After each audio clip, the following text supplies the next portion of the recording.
Everyone. व्याकरण में आज हम लोग पढ़ेंगे विराम चिन्ह। विराम चिन्ह के इसके पूर्व के 2 वीडियो में हम लोग विराम चिन्ह के अर्थ, महत्ता, परिभाषा और विराम चिन्ह के 8 प्रकारों के बारे में पढ़ चुके हैं। इस वीडियो में हम लोग आगे के प्रकारों के बारे में पढ़ेंगे। तो नेक्स्ट है उद्धरण चिन्ह। उद्धरण चिन्ह 2 प्रकार का होता है। पहला इकारा उद्धरण चिन्ह और दूसरा दोहरा उद्धरण चिन्ह। इकारे उद्धरण चिन्ह का प्रयोग हम लोग निम्नांकित स्थितियों में करते हैं। नंबर 1, विशिष्ट संज्ञाओं के लिए।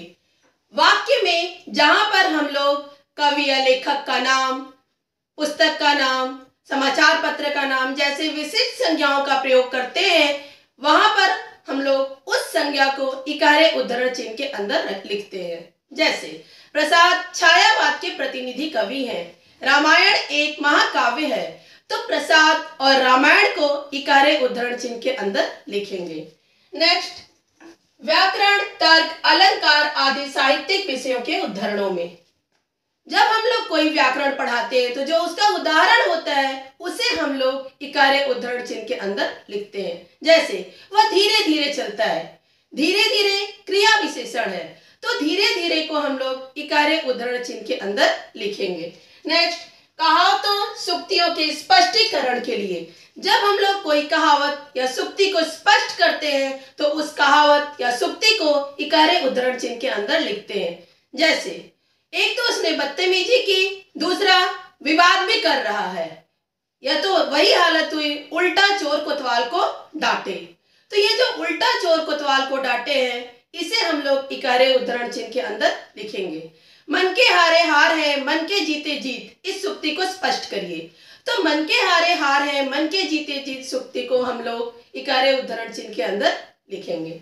और नेक्स्ट, दोहरा उद्धरण चिन्ह। दोहरे उद्धरण चिन्ह का प्रयोग हम लोग कवि, वक्ता या लेखक की बात को ज्यों का त्यों लिखने के लिए प्रयोग करते हैं। जैसे झांसी की रानी ने कहा, मैं अपनी झांसी किसी को नहीं दूंगी। गांधी जी ने कहा है, पाप से घृणा करो, पापी से नहीं। तो पाप से घृणा करो, पापी से नहीं, मैं अपनी झांसी किसी को नहीं दूंगी, इसे हम लोग दोहरे उद्धरण चिन्ह के अंदर लिखेंगे। और नेक्स्ट, कोष्ठक चिन्ह। कोष्ठक चिन्ह का प्रयोग निम्नांकित स्थितियों में किया जाता है। नंबर 1, कठिन शब्द के अर्थ के स्पष्ट करने के लिए। जो कठिन शब्द होते हैं उनके अर्थ को स्पष्ट करने के लिए हम लोग कोष्ठक चिन्ह का प्रयोग करते हैं। जैसे मनुष्य एक शाकाहारी प्राणी है। शाकाहारी के बाद हम लोग ब्रैकेट में लिखेंगे कंद मूल फल साग सब्जी खाने वाला। तो शाकाहारी का मतलब हुआ कंद मूल फल साग सब्जी खाने वाला। नेक्स्ट, निर्देश स्पष्टीकरण के लिए। किसी निर्देश को स्पष्ट करते समय जो हम लोग स्पष्ट करने के लिए शब्द लिखते हैं उसे कोष्ठक के अंदर लिखते हैं। जैसे दिए गए शब्दों के अर्थ लिखें, ब्रैकेट में कोई दो। तो कोई दो जो है वो ब्रैकेट अर्थात कोष्ठक चिन्ह के अंदर लिखेंगे। नेक्स्ट, क्रम सूचक अंकों व अक्षरों के साथ जो हम लोग क्रम डालते हैं 1 2 3 4 क ख ग घ 1 2 3 4, इसे भी हम लोग ब्रैकेट के अंदर लिखेंगे।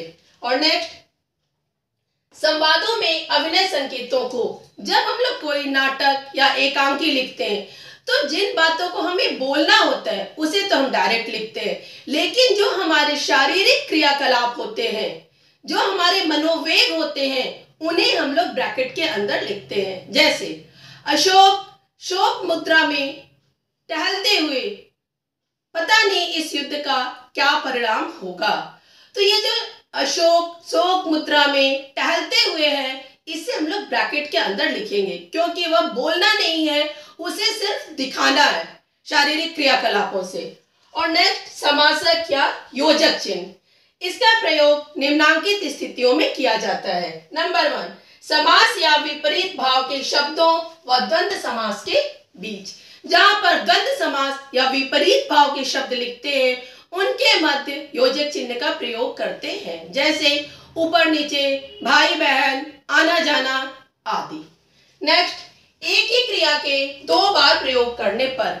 जब हम वाक्य में एक ही क्रिया को 2 बार प्रयोग करते हैं तब हम उन क्रियाओं के मध्य योजक चिन्ह का प्रयोग करते हैं। जैसे चलते चलते मैं थक गया, चलते चलते के बीच योजक चिन्ह का प्रयोग करेंगे। नेक्स्ट, निरर्थक व विपरीत क्रियाओं में कभी कभी हम लोग लिखते समय कुछ निरर्थक क्रियाओं का भी प्रयोग करते हैं, तो उन निरर्थक व विपरीत क्रियाओं के मध्य भी योजक चिन्ह का प्रयोग किया जाता है, जैसे चाय वाय, दवाई सवाई आदि। तो ये चाय वाय, दवाई सवाई के मध्य योजक चिन्ह का प्रयोग करेंगे।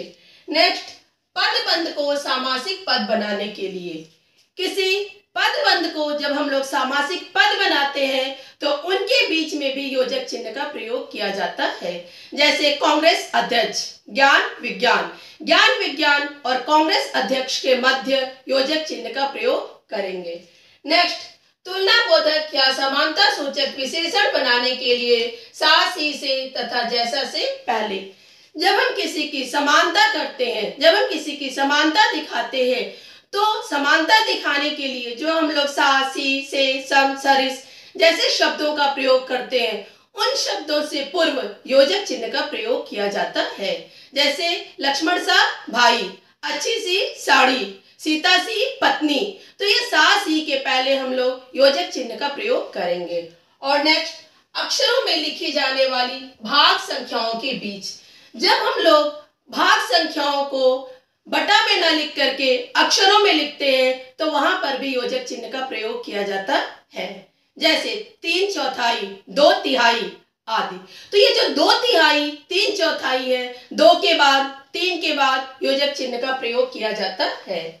और वाक्य के अंत में जब हम लोग कोई अनुच्छेद, निबंध, कहानी लिखते हैं, तो लिखते लिखते जब हमारी पंक्ति खत्म होती है और वहां पे हम कोई लंबा शब्द लिखते हैं जो कि लास्ट में नहीं अटता है, तो उस बचे हुए शब्दांश को लिखने के लिए योजक चिन्ह का प्रयोग अंत में करके बचा हुआ शब्दांश नीचे लिख देते हैं। जैसे हमको लास्ट में लिखना है परिवर्तनशील, परिवर्तन अटा, शील नहीं अटा, तो योजक चिन्ह लगाकर नीचे नई लाइन में हम लोग शील लिख देते हैं। और नेक्स्ट, पुनरुक्त और युग्म शब्दों के बीच जब हम लोग वाक्य में पुनरुक्त या युग्म शब्द लिखते हैं, तो उनके मध्य भी योजक चिन्ह का प्रयोग किया जाता है, जैसे गांव गांव, शहर शहर, देश विदेश आदि। हमारा यह वीडियो पूरा हुआ। धन्यवाद। आपका दिन मंगलमय हो। आगे की बातें अगले वीडियो में।